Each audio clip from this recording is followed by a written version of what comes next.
The great Randy Bachman joins me in studio. Nice to see you. Hi, it's good to be here. Nice to finally have met you.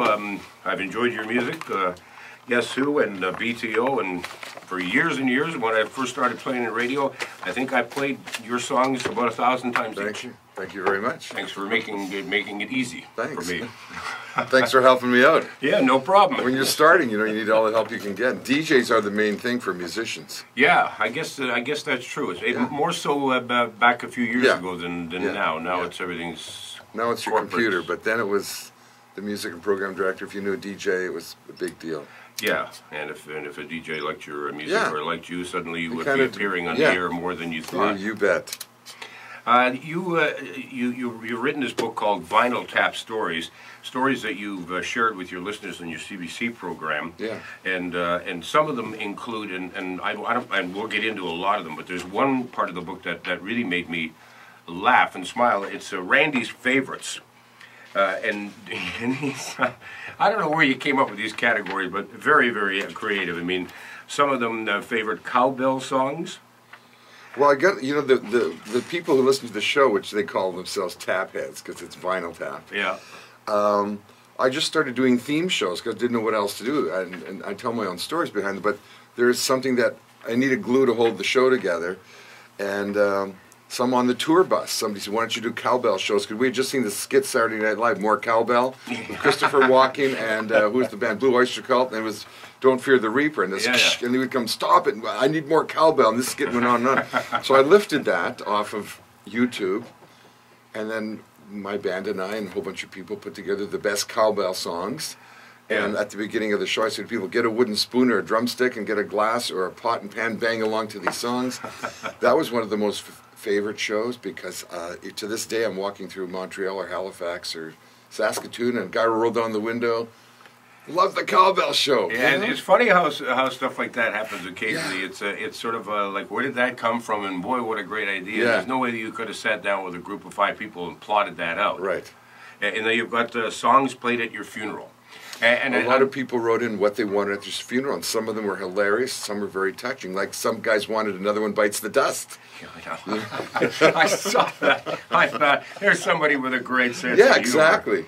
I Shall Be Released by the band, and When I Die, Blood, Sweat, and Tears, Peaceful, Easy Feeling. Yeah. Friends in Low Places by Garth Brooks.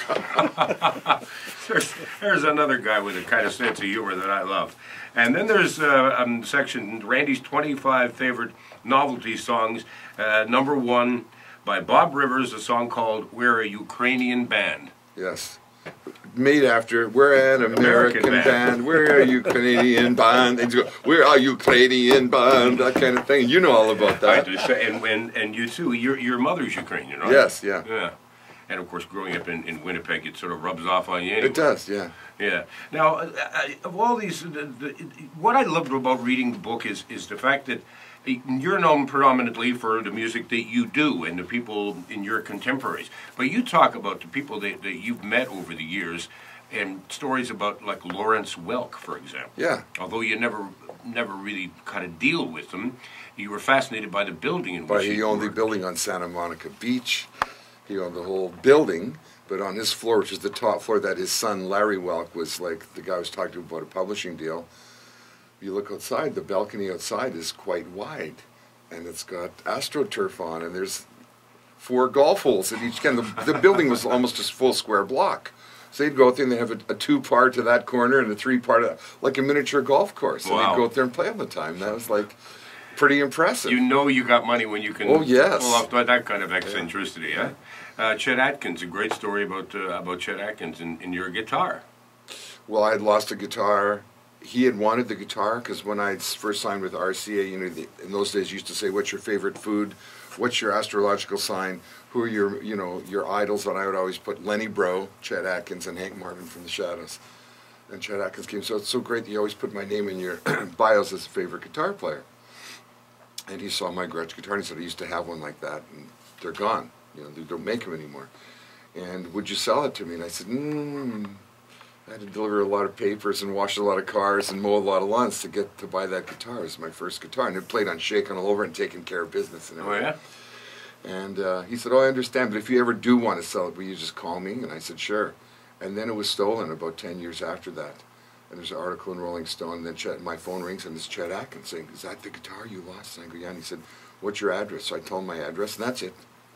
A few days later, a guitar arrives, and I call him up and say, "What's this?" He said, "It's a prototype Chet Atkins Super Axe, and there's 3 in the world. A left-handed one I sent to Paul McCartney. I've sent you number 2, and I've got number 1. And I did a few little mods on the headstock because the string was popping out, and I hope you don't mind that." I said, "Are you kidding?" Wow. And then 2 weeks later, he was playing the Vancouver Symphony, so I drove in there and had him re-give me the guitar and had a friend of mine take some pictures. I think the pictures in the book. Yeah. But he's just a wonderful guy. Same with Les Paul. They're just normal guys. Yeah. Who got lucky or had little bits of genius that people recognize. These are inspiring stories, because too often you hear stories about people in the entertainment industry, or athletes for that matter. They become so headstrong that it's, you know, they're above everyone. They're a jerk, yeah. And they're jerks, Yeah. yeah.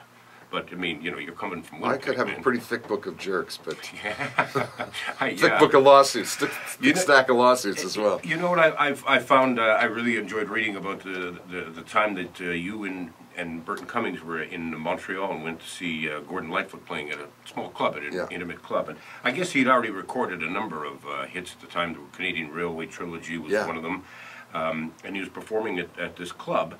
And you walked away thinking, "Wow, he wrote all these things." He did a whole. We were there for the whole evening, like about 3 hours, 3 sets, maybe 40, 50-minute sets of his own material, and talked about each song and played it. And it was the most descriptive music about Canada, like Joni Mitchell, the same kind of thing. Yeah. She was from that same era, and we left there saying, "We can do this. If he can do it, this jerk from Aurelia, so can 2 jerks from Winnipeg do this. You know, 2 kids from Winnipeg." So we proceeded to. Because it's kind of embarrassing to be in a room and say, "Hey Ted, let's write a song about growing up, you know, being Ukrainians. You know, Yeah. let's write a song called 'We're a Ukrainian Band.'" And you kind of got to throw ideas out and cast them aside. But we got brave enough to do that, and then we got lucky and had these hits after hits after hits. And it was basically the Guess Who catalog. Yeah. Yeah. I mean, I don't know how many top 10 hits did Guess Who have? Oh, 20 or 30. I lost track. And BTO another 10, dozen or so. Yeah. God, that's a lot of hit radio. Well, one thing Lenny Bro said to me is because I'd hang out with Lenny Bro a lot because he lived across the street from a girlfriend of mine. So I'd always go to his house and he'd show me tricks on guitar, and then I'd show them to other guys. And one day I said to him, "Lenny, you know, this kid came and he couldn't hardly play." And I showed him this lick from a song, and I said, "You might as well give up playing and do something else." He came back 2 weeks later. He can play a lick better than me. And he said, "Man, that'll always happen. There's always a faster gunslinger, always faster guitar player than you. Write good songs.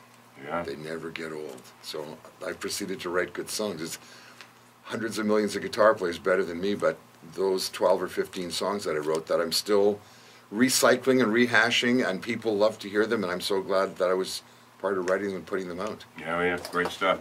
Randy Bachman, my guest in studio. His book is